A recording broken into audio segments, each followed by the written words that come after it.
Welcome to my studio. Come on in.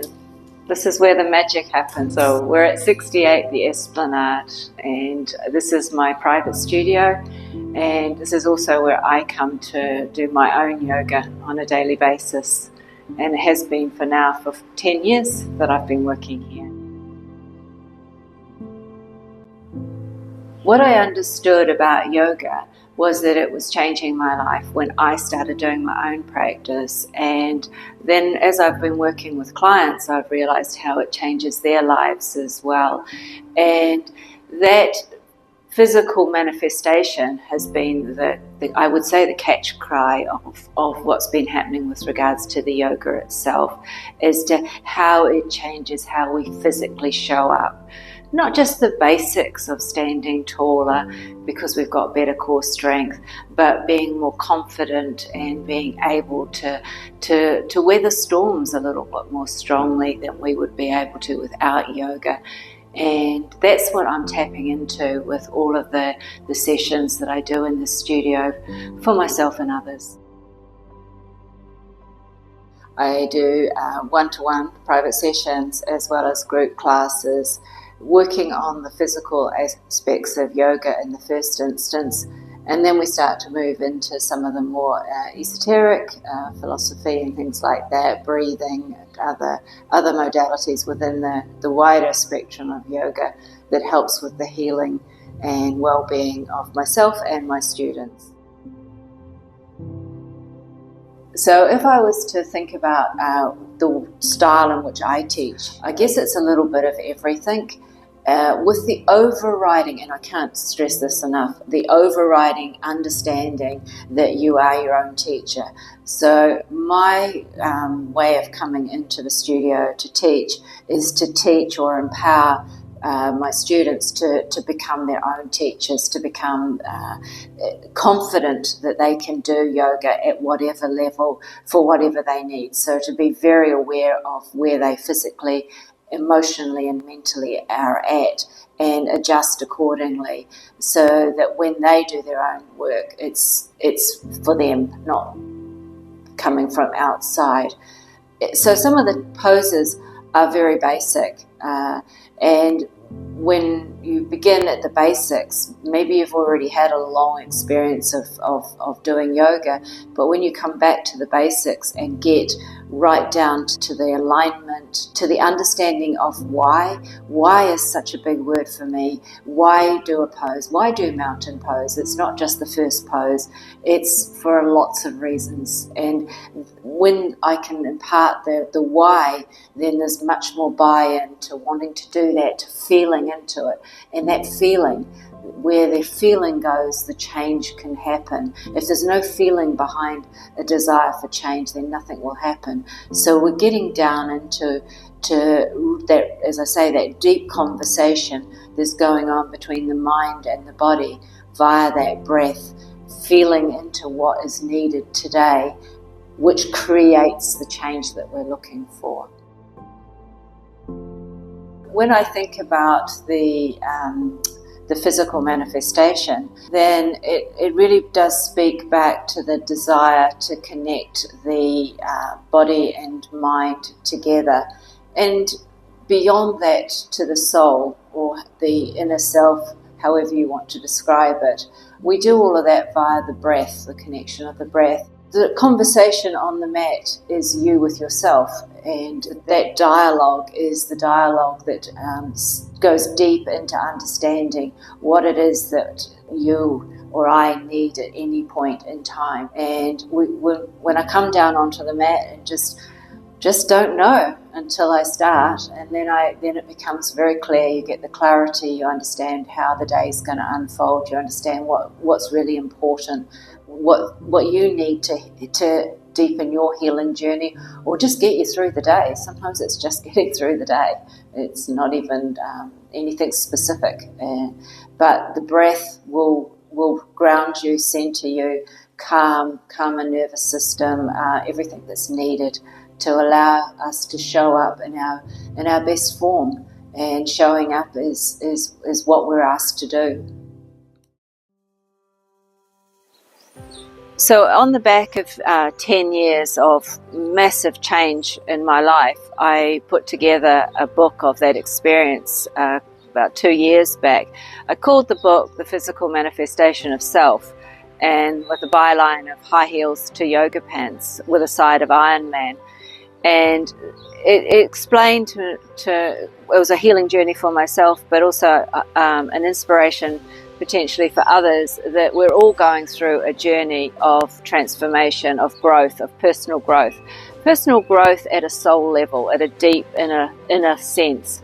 And what I thought when I understood it was that all the things that are happening to us physically over the decades that we've lived on earth here, is that it is our soul having a human experience.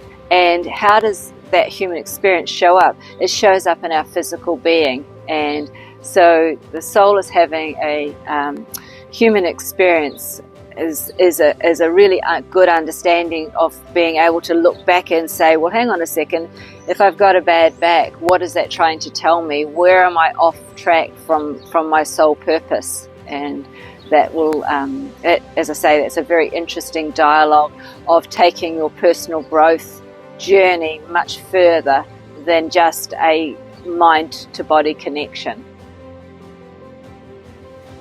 So each day I come down to the studio, which comes into a private space. It doesn't have to be a studio, but you do need to come to a private space. For me, this is my special space. And I bring all my stuff down to the studio and to the mat. When I do my sun salutations first thing, it's incredibly predictable that within the first sun salutation, I will be coughing and spluttering. So whenever I do any videos, I have to do one little round on my own to get rid of my own stuff before I can record.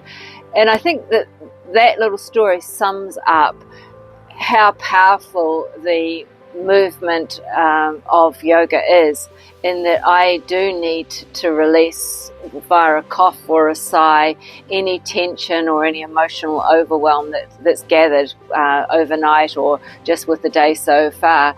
So I know that coming to the mat each day is bringing me into a better alignment and making sure that I am focused where I need to be going and not focused back on what's happened the day before, the month before, or decades ago. Yeah, so I think to me that concept of making a change physically to make a physical change to make an emotional change to make a mental change. That's the understanding that I have.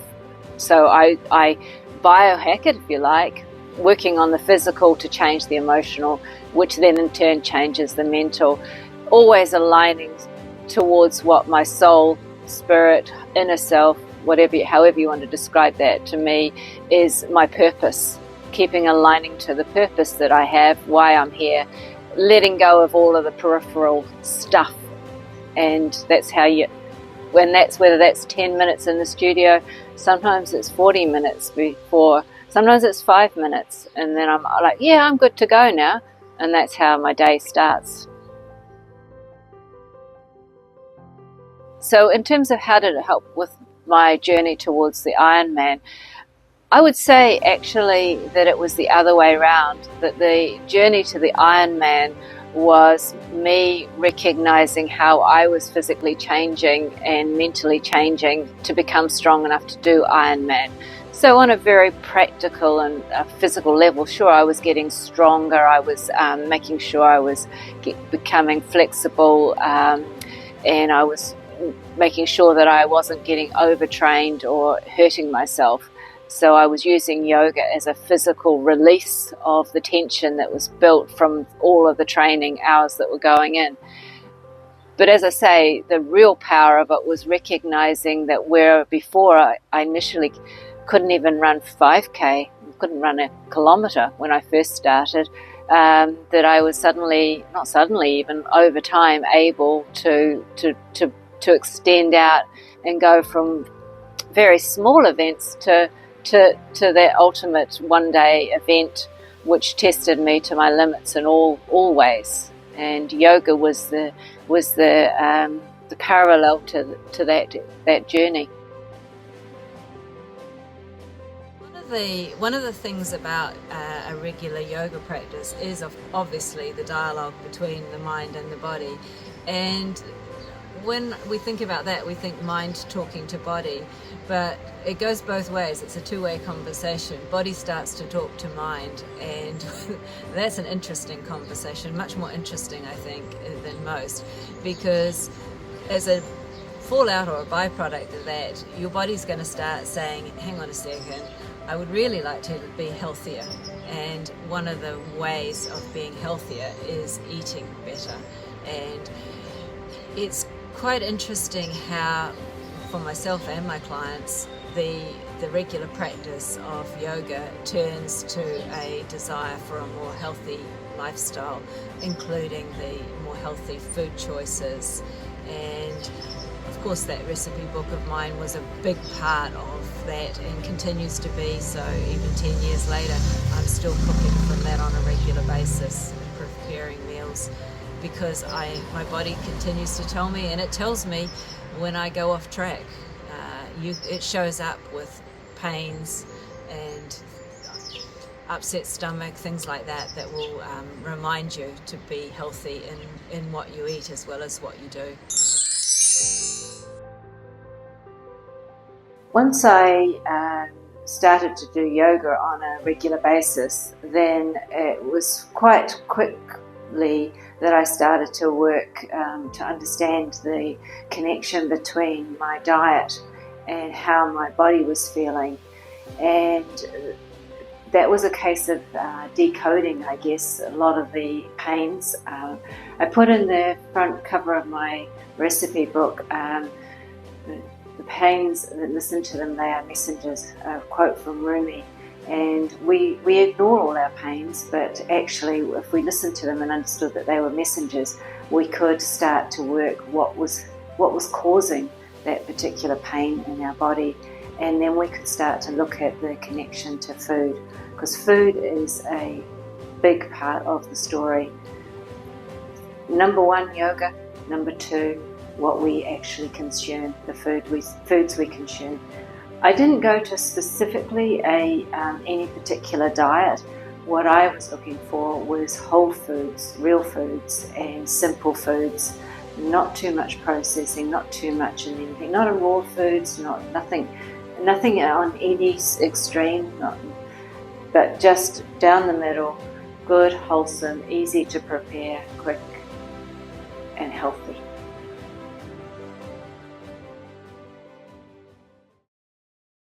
The recipe book is called 35 Day Detox Manifesting Change, which actually became the company name, and the byline Manifesting Change, I've held on to that throughout the last 10 years. But this was the book that I wrote for myself and for my family to start to change my diet. And I broke it into 5 sections so that there was the smoothies, snacks, lunches, breakfasts, dinners, desserts, and all of them in here are whole foods. A lot of them are dairy free, all of them are gluten free, but they do have other options. They are all refined sugar free. Most of them are just a few ingredients, some of them put together in some quite interesting ways, because when you're working with different products than from our traditional cooking methods, then you have to look for doing it in a different way. But aiming to get a meal or a snack available to us in a pretty short time. Most of them, I would say, would be less than 20 minutes preparation time and then a little bit of cooking time. And for somebody who has not cooked before, I mean, I've had a long history of cooking, but not everybody has.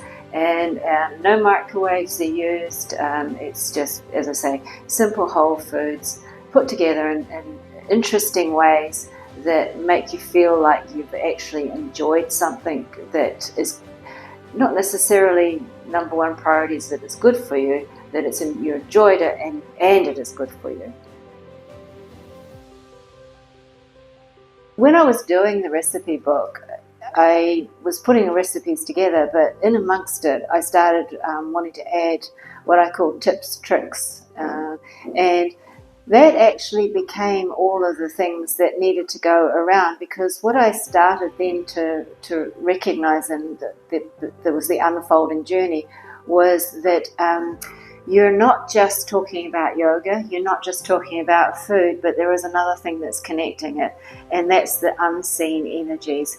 So then I started within the recipe book to talk about things like the full moon, like the feng shui need to declutter.